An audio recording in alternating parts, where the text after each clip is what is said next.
বছরের সংসার সাজিয়ে সেই সংসারে আমি 19 টাকাও পাইনি, খালি হাতে আমাকে বাড়ি থেকে বার করে দিয়েছে।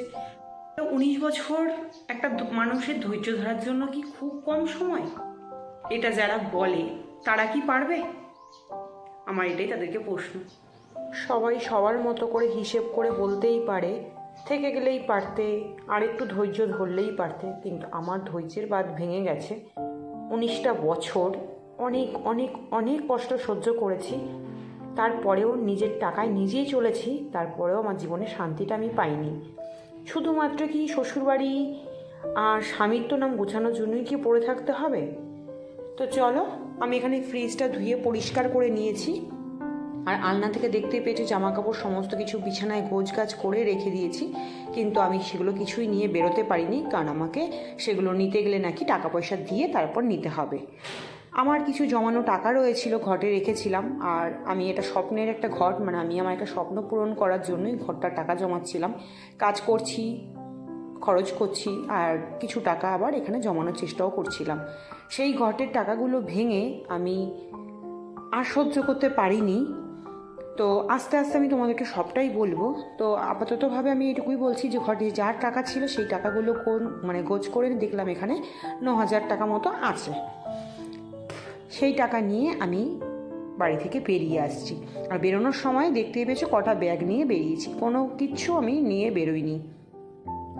তো পরের দিনকে আমি যেখানে এসে উঠেছি সেখান থেকেই আমি ব্লগটা শুরু করছি, আবার কন্টিনিউ করছি আর কি। তো ঘর ভাড়া তো চাইলেই পাওয়া যায় না, তো তবু আমি যাই হোক একটা ঘর ভাড়া পেয়েছি, আর সেখানে এসেই আপাততভাবে উঠেছি। তো চল, নাইটি এগুলো রয়েছিল তো সেগুলি কেচে দেওয়া হয়েছে, আর এত সুন্দর রোদ, চারিদিকের পরিবেশটা ঠিক এইরকম।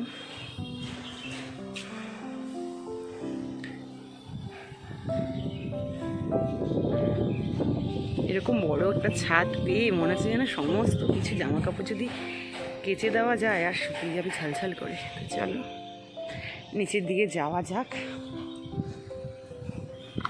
নিজের মুখ নিজেও দেখতে পাচ্ছি না, দেখা যাচ্ছে কি না বুঝতেও পারছি না, মানে এত রোদ তাকাতেও পাচ্ছি না। তো যাই হোক, স্নান করেছি, আর কয়েকদিন ধরে প্রায় আমি ব্লগ শুরু করতে পারছি না।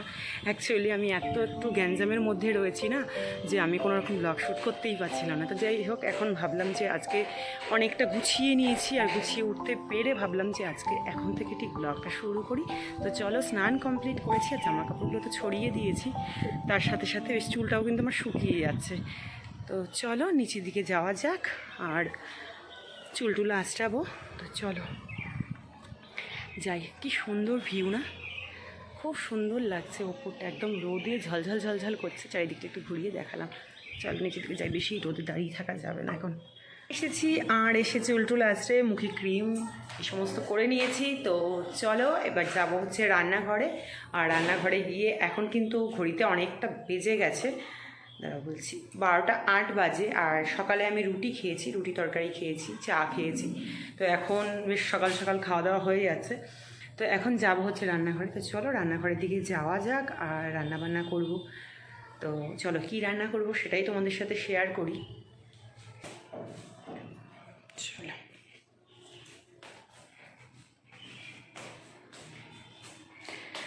আমার আপাততভাবে ঠাকুরটা পেতে নিয়েছি, আর ঠাকুরটা নিয়ে এসেছিলাম তোমাদের সাথে শেয়ার করেছি, কিন্তু বাড়িতে আর আমার ঠাকুরের স্থান হলো না। আমারই কপাল খারাপ, তো আমার ঠাকুরের নয়, আমার কপালটাই খারাপ। তো যাই হোক, এখানে একটা ধূপকাঠি দেখিয়ে দিয়ে ধূপকাঠি ধরিয়ে রেখেছি, আর ঠাকুরটা আপাততভাবে এখানে রেখেছি। তো পরে এটাকে একটা আসনের ওপরে রাখবো। এখন যেহেতু আমার আসন টাসন কিছু নেই, সেই জন্য এইভাবেই রাখতে হয়েছে। তো এই হলো ঠাকুর ঘরটা।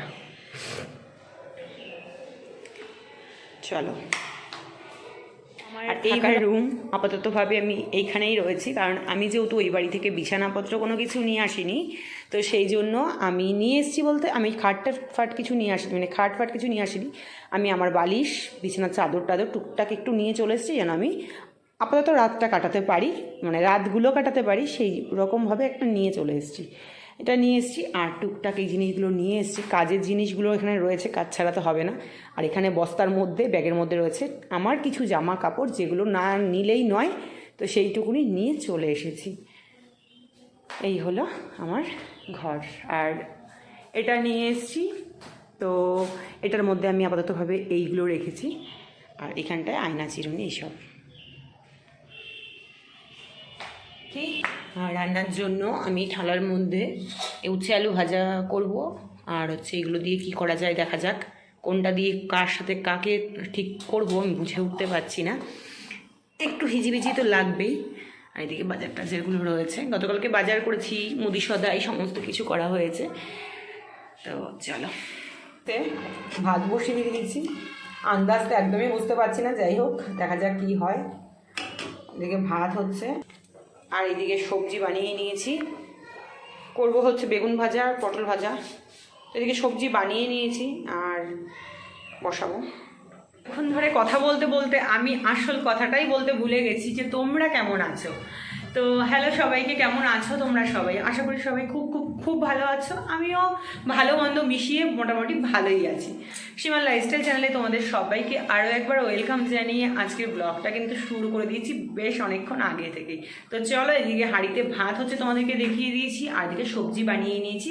কী রান্না করব রান্নাটা করে তারপরেই দেখাচ্ছি যে কি রান্না করেছি। আজকে যেহেতু বারের দিন সেই জন্য নিরামিষ, আর একার জন্য তোমরা জানো যে আমি বেশি ঝামেলা করবোই না, একদম শর্টে করবো। তো চলো, কি করবে না, দাঁড়াও যাচ্ছি, হয়ে গেছে। কি করবে, পুতুলটা দেবে? কেন খেলা করো তুমি? কেন খেলা করবে না তুমি? কেন বললো আন্টির কাছে দিয়ে আসবে? আসবে তুমি? আচ্ছা বেশ।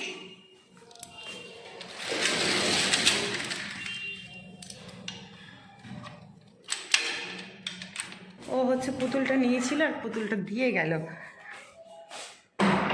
বাচ্চা মানুষ, ও ভাবছে যে তার থেকে দিয়েই আসি সবসময় একটা। প্রথম রান্না করছি, একটু দুদিন হয়েছে, কিন্তু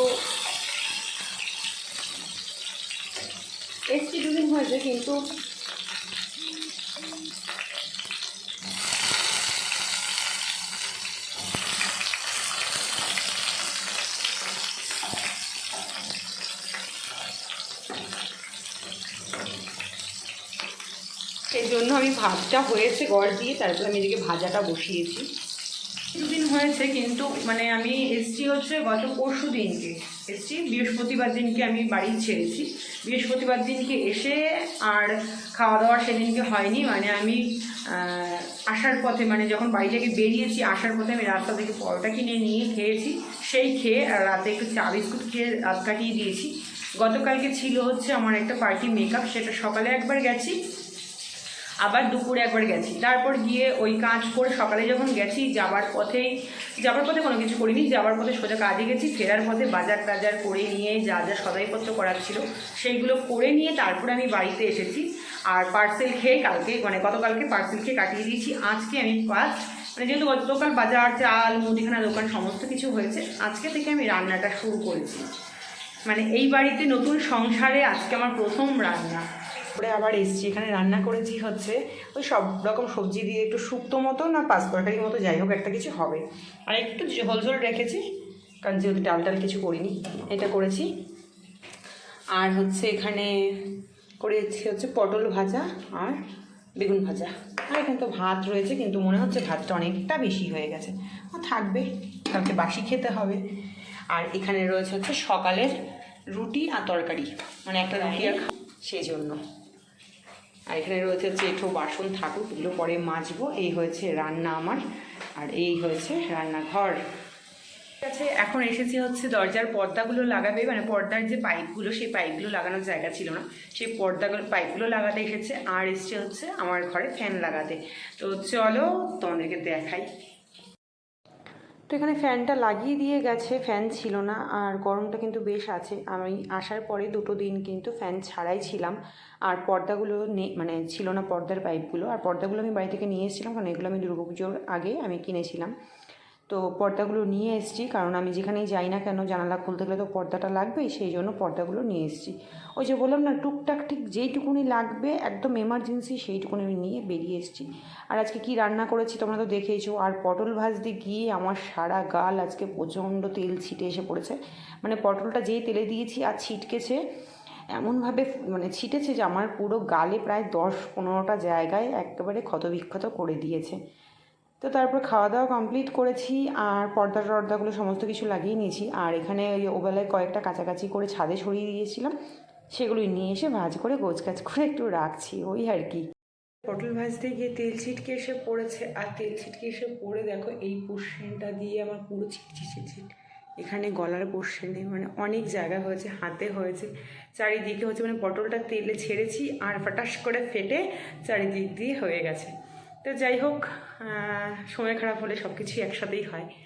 তো চলো, কিন্তু আমার হাসি কিন্তু অলওয়েজ হাসিই থাকবে। হাসি কিন্তু আমার কোনো কারণেই হাসিটা যেন বন্ধ না হয়, কারণ হাসিটা না আমার মেডিসিনের মতো কাজ করে। আমি হাসতে ভালোবাসি, কিন্তু সেই হাসিটা কিন্তু আজকে অনেকটাই অফ হয়ে গেছে, মানে বন্ধ হয়ে গেছে। কিন্তু তবুও সময় সুযোগ পেলেই, মানে যাই কথা বলি না কেন, কথা বলতে গেলেই কথা বলার সবার প্রথমেই একগাল হাসি দিয়ে জিজ্ঞেস করি কেমন আছো, এরকমই আমার অভ্যেস, সেটা বরাবরই। তো চলো, আজকের ব্লগটা এখানেই শেষ করে দিচ্ছি। আজকে আর বিশেষ কিচ্ছু দেখানোর মতো ছিল না, আর খুব একটা যে ক্যামেরাটা হাতে নিয়ে নিয়ে সবসময় থাকতে ইচ্ছে করছে তেমনটাও নয়, কিন্তু তবুও তোমাদের সাথে ব্লগটা কন্টিনিউ করার ইচ্ছেটা আছে বলেই আমি কিন্তু মানে ব্লগ দিচ্ছি। তো চলো, আর বেশি বড় করছি না ভিডিওটা। ভালো লাগলে অবশ্যই কমেন্ট করো, লাইক করো অ্যান্ড শেয়ার করে দিও। তো ভালো থেকো তোমরা সবাই, সুস্থ থেকো, দেখা হচ্ছে নেক্সট অন্য কোনো ব্লগে। আর তোমাদের কাছে আমার একটা রিকোয়েস্ট, যে তোমরা যারাই আমার এই ভিডিওটা দেখছো তারা যেন আমার পাশে থেকো, আমাকে একটু সাপোর্ট করো। আমার মতো এরকম মেয়ে অনেক মেয়ে নয়, সরি, আমার মতো এরকম বউ অনেক আছে যারা কি না এরকম ঘর থেকে বেরিয়ে আসতে পারে না, কিন্তু পারতে হয়, কারণ মরে গেলে তো সব শেষ হয়ে যাবে না। তো বেঁচে থেকে লড়াই করে দেখতে চাই যে কে আপন আর কে পর, কে কতটা আমার জন্য, কে কতটা আমার জন্য নয়। তো চলো, ভালো থেকো, টাটা সবাইকে, গুড নাইট, শুভরাত্রি সবাই।